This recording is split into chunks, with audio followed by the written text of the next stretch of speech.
பாகிஸ்தானை பொறுத்தவரை இந்த நாட்டுக்கு ரெண்டு சீரழிவு, ஒன்று மதவாதம், மற்றொன்று அடிப்படைத்துவமான போர் குணங்கள் கொண்ட அமைப்புகள். இப்ப பாகிஸ்தான் முழுமையாக அமெரிக்காவுடைய கைப்பிடிக்கும். அமெரிக்கா என்ன கொடுத்துருக்குறாங்கன்னா, IMFக்கு சில வரம்பு கொடுத்து 64 கண்டிஷன் அவங்க போட்டிருக்கிறாங்க. இப்ப இந்தியாவுக்கு எதிராக தொடர்ந்து பல நடவடிக்கைகளை மேற்கொண்டு வரக்கூடிய அமெரிக்க அதிபர் டொனால்ட் ட்ரம்ப். பட் இன்றைய நடவடிக்கைகளை பார்க்கின்ற போது அமெரிக்கா இந்தியாவை பழிவாங்குவதற்கு முயற்சிக்கிறார். அசீம் முனீரும் சஃபாஸ் நவாஸ் ஷெரீஃபுடைய பிரதர் தான் ஷாஃபாஸ் ஷெரீஃப். இவங்க ரெண்டு பேரும் அமெரிக்காவுடைய கூலிப்படைகளின் தலைவர்களாகவே மாற்றியிருக்கிறார். அப்ப உலகின் மிகப்பெரிய சக்தியாக இந்தியா மாறிவிட்டது. இந்தியாவுக்கு ஏற்பட்டிருக்கக்கூடிய இந்த சிக்கலில் இந்தியாவை மௌனிக்க வேண்டும், இந்திய கண்டுபிடிப்புகளுக்கு ஒரு தடை விதிக்க வேண்டும் என அமெரிக்கா. ரஷ்யா எப்படி இந்தியாவோடு நெருக்கமோ அப்படி ஒரு இயற்கையான கூட்டணி ஆப்கன் மக்களோடு இந்தியாவுக்கு. அமெரிக்காவினுடைய ஒரு கான்சியஸ் பார்ட்னராக இருக்கிறது இஸ்ரேல். ஒரு நெருக்கடியை இந்தியாவுக்கு ஏற்படுத்துறாங்க. நீங்க வெளிப்படையா பாருங்க, உலகத்துல ஒரு பயங்கர எதிரியாக இந்தியாவை அமெரிக்கா மாற்றிது. குரேஷியாவின் மூலம் இந்தியாவோடு அவர்கள் இணைவது, இந்த ஒரு களச்சூழலை பார்க்கின்ற போது மூன்றாம் உலக போர் நடக்கும்.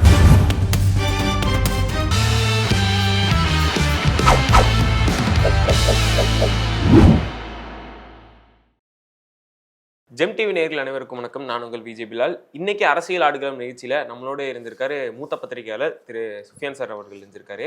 பாகிஸ்தான் நமக்கு ஏதோ ஒரு வளவளிக்கிற மாதிரியான விஷயங்கள்லாம் நிறைய பண்ணிட்டு இருக்காங்க. அமெரிக்கா கூட சேர்ந்து சில நம்மளை இந்தியாவை வீழ்த்தணும் அப்படிங்கிறதுக்காக நிறைய விஷயங்கள் பண்றாங்க அப்படிங்கிறது கொஞ்சம் கொஞ்சமா தெரிய வர ஆரம்பிக்குது. ஸோ அது என்னெல்லாம் நடந்திருக்கு அப்படிங்கிறதெல்லாமே நம்ம கேட்டு தெரிஞ்சுக்கலாம். சார் வணக்கம். சார் வணக்கம். எப்படி இருக்கீங்க பிலால்? நல்லா இருக்கீங்களா? நல்லா இருக்கேன். சொல்லுங்க சார். பாகிஸ்தான் இந்த F-16 விமானங்கள்லாம் வாங்கியிருக்காங்க அமெரிக்காட்ட இருந்து.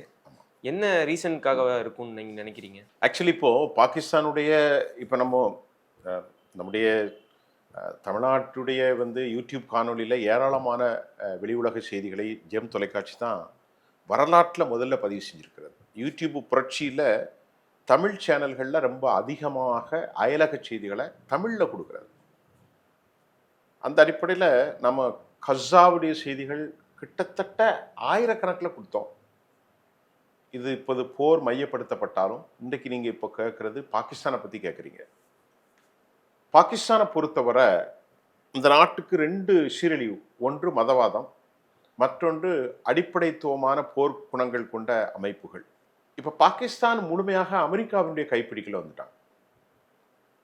நீங்கள் முதல்ல கேட்ட கேள்வி, அமெரிக்காவினுடைய கைப்பிடிக்குள் வந்தது இந்தியாவுக்கு எதிராக அவர்களை கொம்பு சீவதற்கும், மத்திய கிழக்கில் எப்படி அரபுகளுக்கு எதிராக இஸ்ரேலை அவர்கள் பயன்படுத்தினார்களோ அப்படி அந்த பிராந்தியத்தில் பாகிஸ்தானை வலுப்படுத்துவதற்கு அமெரிக்கா விரும்புவது. அது எப்படி அப்படின்னு நீங்க ஒரு கேள்வி வரும். நல்ல கேள்விதான். IMF என்று சொல்லக்கூடிய இன்டர்நேஷனல் மானிட்டரி ஃபண்ட், சர்வதேச நிதி ஆணையம், நிதி மையம், இது அமெரிக்காவில் தான் இருக்கிறது. இவர்கள் உலகம் முழுவதும் கடன் கொடுக்கக்கூடிய ஒரு அமைப்பு. அந்த அமைப்பு அமெரிக்காவினுடைய ஆதிக்கமும் அமெரிக்காவுடைய சொற்களும் அதற்கு ஏராளமாக உண்டு. அவங்க இப்போ ஒரு $7 பில்லியன் இந்திய மதிப்பிற்கு ஒரு 60,000 கோடியை நெருங்கும். ஒரு பில்லியன் என்பது 9,000 கோடி இன்றைக்கு இந்திய மதிப்பு. அப்பனா 7 பில்லியனா நீங்க எத்தனை வரும்? 50, 45, 69, 50, அது கிட்டத்தட்ட 60,000 கோடி மேலே வந்துடும். அதுல $1.5 பில்லியன் ஒரு 65,000 கோடி, பெரிய அமௌண்ட் இல்ல. அதுல ஒரு $1.5 பில்லியன் ரிலீஸ் பண்ணிட்டாங்க. இது அமெரிக்காவினுடைய பூரணமான ஒத்துழைப்பில் இது நடக்கிறது. சரி, அமெரிக்கா என்ன கொடுத்துருக்குறாங்கன்னா, IMFக்கு சில வரம்பு கொடுத்து 64 கண்டிஷன் அவங்க போட்டிருக்கிறாங்க. 26 துறைகளை அவர்கள் தேர்ந்தெடுத்திருக்கிறார்கள். மின்சாரத்துறை, கல்வித்துறை, இன்ஃப்ராஸ்ட்ரக்சர் எல்லாவற்றையும் தேர்ந்தெடுத்து மானியம் கொடுப்பதை தடை செய்திருக்கிறார்கள். கட்டமைப்புகளை மேம்படுத்த வேண்டும், தனியாருக்கு மின்சாரத்தை பகிர்ந்து கொள்ள வேண்டும், இப்படி எல்லா கண்டிஷன் போட்டு ஊழலை அந்த நாடு முழுமையான ஊழலில் சிக்கி தவிக்கிறது. ஆட்சியில் இருப்பவர்கள், சொந்தக்காரர்கள் இப்படி ஊழலிலே தவிர்த்து கொண்டிருக்கிற போது அதை முழுமையாக ஒரு கண்ட்ரோலில் கொண்டு வரணும் என்று IMF அமெரிக்காவுடைய ஒப்புதலோடு இந்த 65,000 கோடிக்கு மேலு அவர்கள் கொடுத்திருக்கிறார்கள். இரண்டாவது, அமெரிக்கா $686 மில்லியன் ஃபண்ட் பண்ணியிருக்கிறாங்க. யாருக்கு? பாகிஸ்தான். ஏன் அந்த 686 மில்லியன் கொடுத்துருக்குன்னா, பாகிஸ்தானுடைய நியூ வெர்ஷன், அமெரிக்காவினுடைய புதிய அப்டேட்ஸாக இருக்கக்கூடிய F-35, F-16, F-15, F-22, F-52 இப்படிலாம் நிறைய இருக்கு. அதில் F-16 பாகிஸ்தானுடைய பழைய விமானம் ஒன்று இருக்கிறது. அந்த விமானத்தை நவீன ரகமயமாக்குவதற்கு, அந்த நவீன ரகத்திற்கு ஏவுகணைகளை பொருத்துதல், ரெடார் சிஸ்டத்தை பொருத்துதல், அங்கிருந்து சர்ஃபேஸ் லேயர்லேருந்து மெரிடைம் பவுண்டரி, கடல் எல்லைகளுக்குள்ளும் இந்த மாதிரி பல விஷயம் இருக்கு. மொனிஷன் ஸ்டோரேஜ்னு சொல்றது ஆங்கிலத்தில். ஏராளமான வெடிகுண்டுகளை பதுக்கி வைப்பது, கேரிங், அது தன்மை நிறைய இருக்காது, டெக்னிக்கல், அது நமக்கு தேவையில்லை. இதுக்குத்தான் அவங்க 686 மில்லியன் அமெரிக்க டாலர்களை யாருக்கு கொடுக்கிறார்கள்? பாகிஸ்தான். அது யாருக்கு எதிராக? இந்தியர்களுக்கு எதிராக தான் கொடுக்குறாங்க. பாகிஸ்தான் தான் இந்தியாவுக்கு எதிராக தான் இருப்பான். ஏன்னா சைனா அவனோட கோலியேஷன் CJ-10ங்கிறதுல அவன் கொடுத்துக்கிட்டு இருக்கான். பக்கத்தில் அவனுக்கு எதிரிகள் யாரும் கிடையாது. சைனாவை பொறுத்தவரை பக்கத்தில் எதிரிகள், பாகிஸ்தானை பொறுத்தவரை கிடையாது. இப்போ பாகிஸ்தானுக்கு பிரதான எதிரியாக இருப்பது இந்தியா. அப்போ இந்தியா ரஃபேல் இருக்கிறது. இப்போ இந்தியாவுக்கு எதிராக தொடர்ந்து பல நடவடிக்கைகளை மேற்கொண்டு வரக்கூடிய அமெரிக்க அதிபர் டொனால்ட் ட்ரம்ப், நாம் நேற்று முன்தினம் ஒரு செய்தியில் கொஞ்சம் படிந்து வருவதாக அமெரிக்காவுடைய அலிசன் ஹுக்கர் ஒரு என்வையை இந்தியாவுக்கு அனுப்பி வைத்ததன் மூலமாக ஓரளவுக்கு ஒரு ரீகன்சாலியேஷன் மஸ்ட் பி பாசிபிள் இருக்கும் அப்படின்ட்டு நாம் பேசணும். பட் இன்றைய நடவடிக்கைகளை பார்க்கின்ற போது அமெரிக்கா இந்தியாவை பழிவாங்குவதற்கு முயற்சிக்கிறார்கள். ஏன் கொஞ்ச நாளைக்கு முன்னாடி கூட அசீம் முனின்னு சொல்லிட்டு இப்போ முப்படைகளோட தளபதியாக பாகிஸ்தானில் போட்டிருக்காங்க சார். அவர் கூட இந்தியா அடுத்த தாக்குதலில் இந்தியா பயங்கரமாக ஒரு வழியை சந்திப்பாங்க, அந்த அளவுக்கு எங்களுடைய தாக்குதல் இருக்கும் அப்படிங்கிற மாதிரிலாம் சொல்லியிருந்தாரு. அதுவும் இந்த இந்த அந்த ட்ரம்ப் உதவி செய்யறதுக்கும் சம்மந்தம் கண்டிப்பாக இருக்கும்னு நினைக்கிறீங்களா? அசீம் முனீரும் சஃபாஸ் நவாஸ் ஷெரீஃப், நவாஸ் ஷெரீஃபுடைய பிரதர் தான் ஷாஃபாஸ் ஷெரீஃப். இவங்க ரெண்டு பேரும் அமெரிக்காவுடைய கூலிப்படைகளின் தலைவர்களாகவே மாற்றியிருக்கிறார். இம்ரான்கானை ஏன் ஆட்சியை விட்டு எடுத்தார்கள்? அவர் ஒரு டெமோக்ராட்ஸ், ஒரு ஜனநாயக சக்தி, ஜனநாயகவாதி, ஒரு ஜனநாயக கட்சி. பாகிஸ்தான் தெஹ்ரீக்-இன்சாஃப். அவரை 2018 IS உளவு அமைப்பின் தலைவனாக இருக்கிற அசீம் முனீரை கொண்டு வந்தது அமெரிக்கா. அவரை சிறையில் 14 ஆண்டுகள் அவரை உள்ளே தூக்கி போட்டது அமெரிக்கா. சஃபா ஷெரீஃபை கொண்டு வந்து இந்தியாவுக்கு எதிராக அமெரிக்காவிலிருந்து பேச வைத்தது டொனால்ட் ட்ரம்ப். இப்போ இந்தியாவை ஏன் அவர்கள் மட்டுப்படுத்தல? இந்தியா ஒரு தனியான சக்தி. அமெரிக்காவுக்கும் சீனாவுக்கும் ரஷ்யாவுக்கும் அடுத்த லெவலில் இருக்கக்கூடிய ஒரு தனித்தொரு சக்தி. நான் சொல்றது புரிஞ்சுக்கிட்டா? உலகில $1000 பில்லியன் இராணுவத்திற்கு ஒதுக்கி இருக்கிற அமெரிக்கா, $250 பில்லியன் ஒதுக்கி இருக்கக்கூடிய சீனா, $130, $150, $180 ஒதுக்கி இருக்கக்கூடிய ரஷ்யா, $85 பில்லியன் ஒதுக்கி இருக்கக்கூடிய இந்தியா, $25 பில்லியன் ஒதுக்கி இருக்கக்கூடிய இஸ்ரேல், இதுக்கு இடையில பிரான்ஸ் வர்றான், ஜெர்மன் வரான். அப்போ உலகின் மிகப்பெரிய சக்தியாக இந்தியா மாறி வருது. ஆனால் நம்ம நாட்டுக்குள்ளே ஏகப்பட்ட ஓட்டை இருக்கிறது, அதை நான் அப்புறம் சொல்றேன். விட்டு கொடுக்கவும் முடியாது. 90 ரூபாய் ஆயிட்டு இன்னைக்கு டாலர். நமக்கு இருக்கிற சிக்கல் தனி. அது நான் தனியாக இந்திய பொருளாதாரத்தை பற்றி பேச போகிறேன். ரகுராம் ராஜனுடைய, இப்போ நான் பேசுகிறது எல்லாமே என்னுடைய காணொலி அல்ல, என்னுடைய செய்தி அல்ல, சர்வதேசத்தில் இருக்கக்கூடிய பகுப்பாய்வு செய்திகள் தான். அப்படி பார்க்கின்ற போது இந்தியாவுக்கு ஏற்பட்டிருக்கக்கூடிய இந்த சிக்கலில் இந்தியாவை மௌனிக்க வேண்டும், இந்திய கண்டுபிடிப்புகளுக்கு ஒரு தடை விதிக்க வேண்டும் என அமெரிக்கா விரும்புகிறது. நமக்கும் ரஷ்யாவுக்கும் என்ன பிரச்சனைனா, 80 ஆண்டு கால ஒரு இயற்கை உறவு. கோர்பச்சே காலத்திலிருந்து, அந்த காலத்திலிருந்து, ஸ்டாலினுக்கு அப்புறம் குடியரசான காலத்திலிருந்து நமக்கும் ரஷ்யாவுக்குமான உறவு பிரிக்க முடியாத உறவு. 62 52 போர்கள்லையும் அப்படித்தான். 72 போர்கள் 71ல ரஷ்யா என்னன்னா டெக்னிக்கல், அதாவது என்ன சொல்றது, அதாவது என்ன தமிழ்ல சொல்றது, எப்படி சொல்றது, அதாவது தொழில்நுட்ப அறிவை இந்தியாவுக்கு கடத்த சம்மதிக்கிறது. இப்போ பிரமோஸ் யௌகனே நம்ம செய்யறோம். ஆனா ரஷ்யா என்ன செய்யுது, இந்தியாவோட அக்ரிமெண்ட் போட்டு தொழில்நுட்பத்தை நமக்கு தரும். ஆனா அமெரிக்கா என்ன செய்யறா, தொழில்நுட்பத்தை தரமாட்டேங்க, பொருளை மட்டும் வாங்கிக்க. இப்போ F-16 நமக்கு ஏன் வேணான்னு சொன்னோமோ, நமக்கு தந்தா அவனுடைய கண்ட்ரோல்ல தான் இருக்கும். அதனாலேயே அவன் தான் வந்து ரிப்பேர் பண்ணுவான், அவன் தான் பார்ப்பான், எதுவும் சொல்ல மாட்டான். ஆனால் ரஷ்யா அப்படி இல்லை. இப்போ நமக்கு இந்த முறை வந்து போகாது Su-57 Su-34 போன்ற நவீன ஏர் ஸ்ட்ரைக் விமானங்களை நமக்கு தருவதற்கு இன்னும் அக்ரிமெண்ட் நமக்கு ரஷ்யாவோட போடப்படவில்லை. S-400 S-500 மட்டும்தான் போடப்பட்டிருக்கிறது. ஆனால் நமக்கு தொழில்நுட்பத்தை தருவதற்கு, அதாவது டெக்னாலஜிக்கல் டிரான்ஸ்ஃபர்மேஷன், அது என்ன சொல்றது, தொழில்நுட்ப கடத்துதல், டிரான்ஸ்ஃபர்மேஷன், அதை கடத்துவது நமக்கு எளிது. அவர்களும் ரெடி. அதனால சென்னையிலிருந்து செக்கஸ்லோவாக்கியா அந்த துறைமுகங்களுக்கு செல்வதற்கு 16 கிலோமீட்டர் 16 நாளில் பயணிப்ப ஒரு வழித்தடத்தை சென்னை டு ரஷ்யா நம்ம ஏற்படுத்தியிருக்கோம். 40 நாட்கள் ஆனது. ஒன்று S-400 S-500 நமக்கு தராங்க. பிரமோஸ் ஏற்கனவே இருக்கு.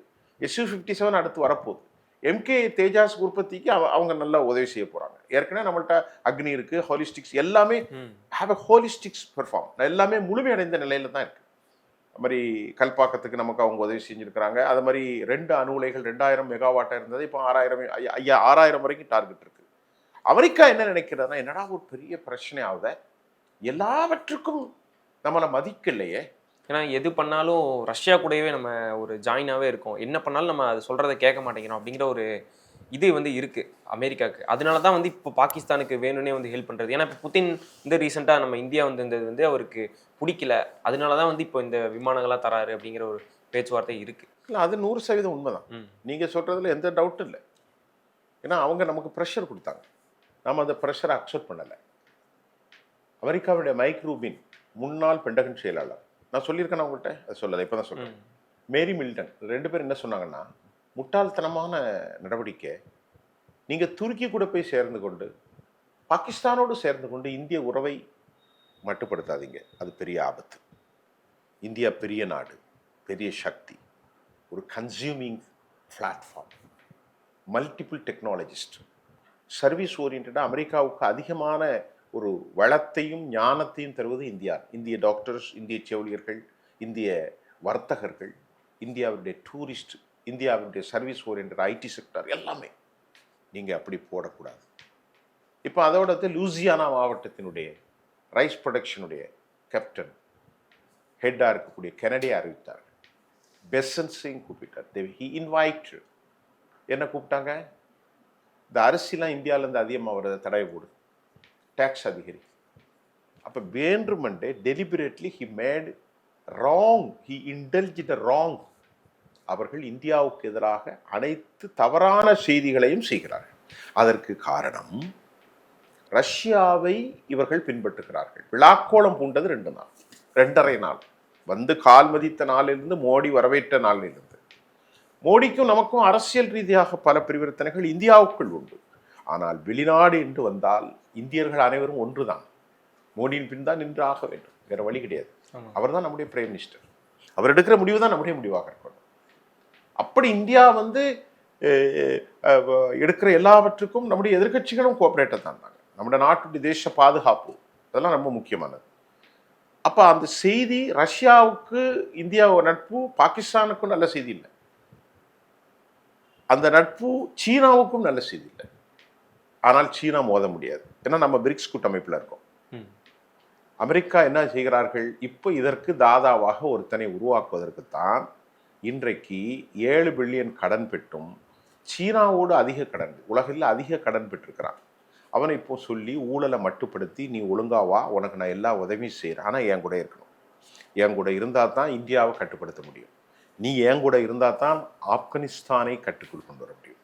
ஆப்கானிஸ்தான் இஸ்லாமிக் எமிரேட்ஸ், அந்த ஆப்கானிஸ்தான் டீம் வந்து இந்தியாவோடு ரொம்ப நெருக்கமாக இருக்கார்கள். ரஷ்யா எப்படி இந்தியாவோடு நெருக்கமோ அப்படி ஒரு இயற்கையான கூட்டணி ஆப்கன் மக்களோடு இந்தியாவுக்கு உண்டு. அது கல்ச்சரல் கன்வர்ஜென்ஸ் அப்படின்னு சொல்றது. என்ன சொல்றது, கலாச்சாரத்தின் பிணைப்புன்னு சொல்றது. Convergence in between the two nations, the people of two nation, அவர்களுக்குள் நல்ல ஒரு இணக்கம் உண்டு.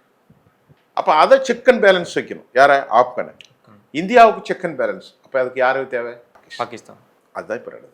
இப்போ வந்து இது அதாவது ஒவ்வொரு சைட்லேருந்தும் ஒவ்வொருத்தங்களா அவர் ரெடி பண்ணிட்டு இருக்காரு. இப்போ ட்ரம்ப்போடைய வியூலேருந்து பார்த்தோம்னா ரஷ்யா, அதாவது ரஷ்யாவுக்கும் உக்ரைனுக்கு போர் நடந்துட்டு இருக்கு. அங்கே வந்து ஒரு போர் உக்ரைன் மூலியமா ரஷ்யாவை கைப்பற்றலான்னு பார்த்தாரு. ஆனால் அது நடக்காத மாதிரி, ஏன்னா அது பின்னாலேருந்து உதவி செஞ்சுட்டு இருந்தாரு. இப்போ இந்த பக்கம் பார்த்தீங்கன்னா காசாக்கு நீங்கள் போன இதுலேயே சொல்லியிருந்தீங்க, இந்த மாதிரி ஒவ்வொரு இடத்துலையும் ஒவ்வொரு தலையை வந்து அவர் போடுறாரு. அதே மாதிரி தான் இப்போ பாகிஸ்தான் வந்து நமக்கு எதிராக இது பண்ணியிருக்காரு அப்படின்ட்டு. இப்போ எலான் மஸ்க் கூட ரீசெண்ட் டைமில் ஒரு பாட்காஸ்ட்டில் சீக்கிரமே வந்து 2030 வந்து ஒரு அதாவது 3ஆம் உலகப் போர் வரக்கான வாய்ப்புகள் இருக்குது அப்படின்னு சொல்லியிருக்காரு. இது முன்னாடி சொல்லியிருந்தாருன்னா பரவாயில்ல, இப்போ ட்ரம்ப்புக்கு கீழே இருக்கும்போது அவர் சொல்கிறது வந்து எல்லாருமே பேசப்படுது. ஓகே, இது 3ஆம் உலகப் போர் வரப்போகுதோ அப்படின்ட்டு.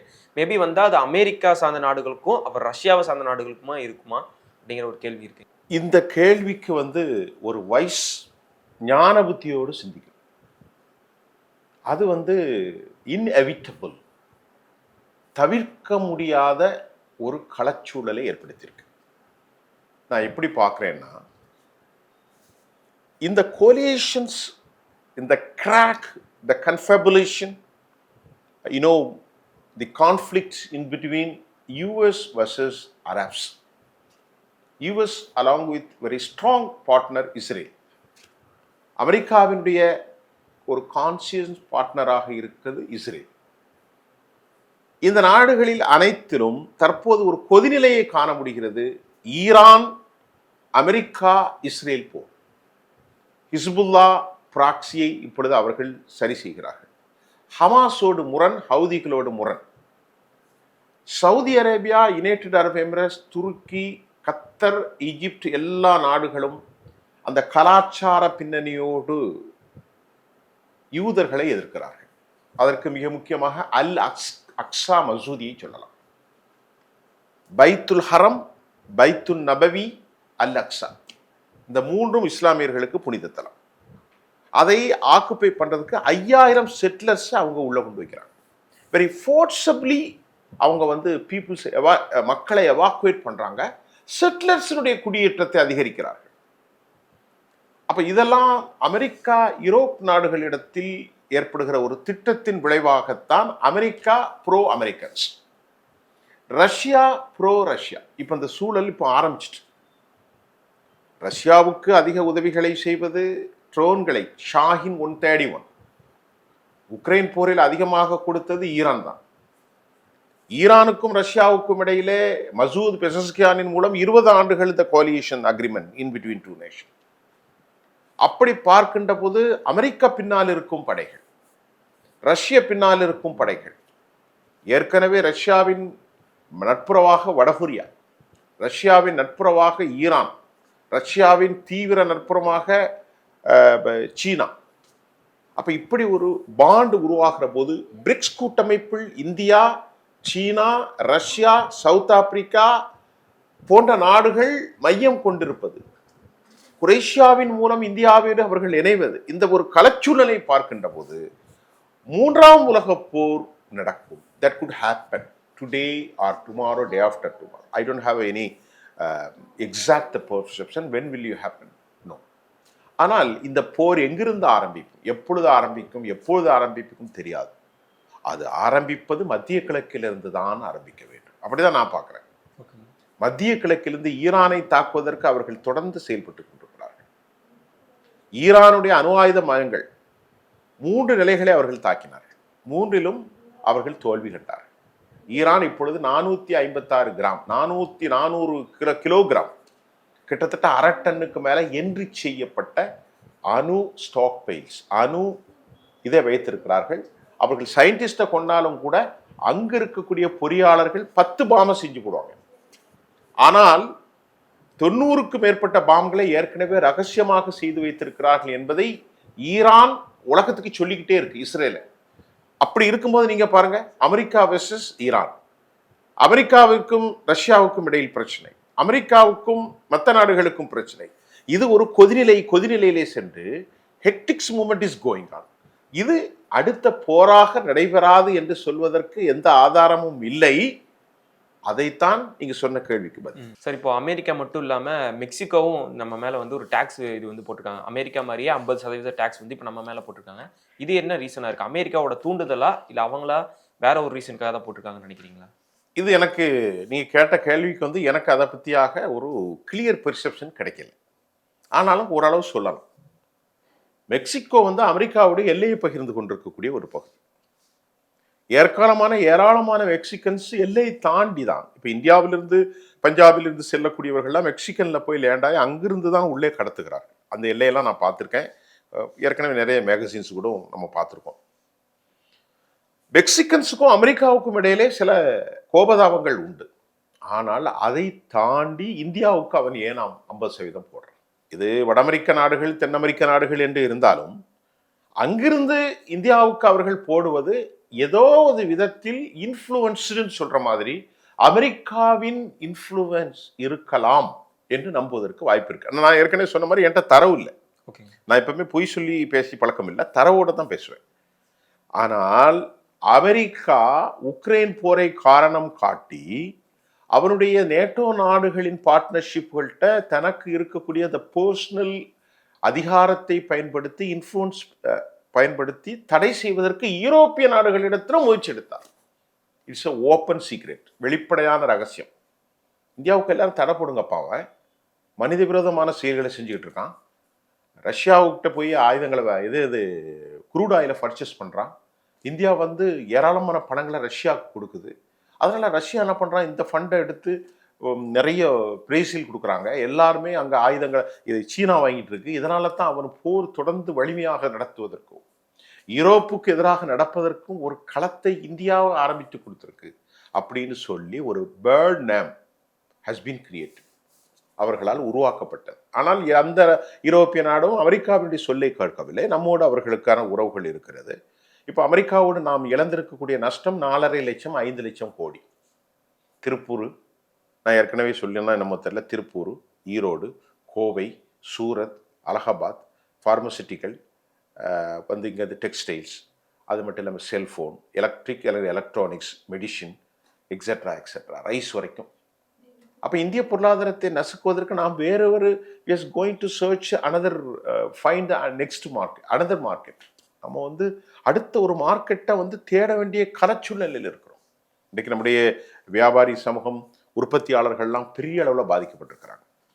அப்போ அமெரிக்கா என்ன செய்யறது, மெக்சிகோவுக்கும் அமெரிக்காவுக்கும் இடையில ஏதாவது ஒரு விதத்தில் ஒரு ஒரு ஒரு ஒப்பந்தம் இருக்கலாம் நான் சந்தேகிக்கிறேன்.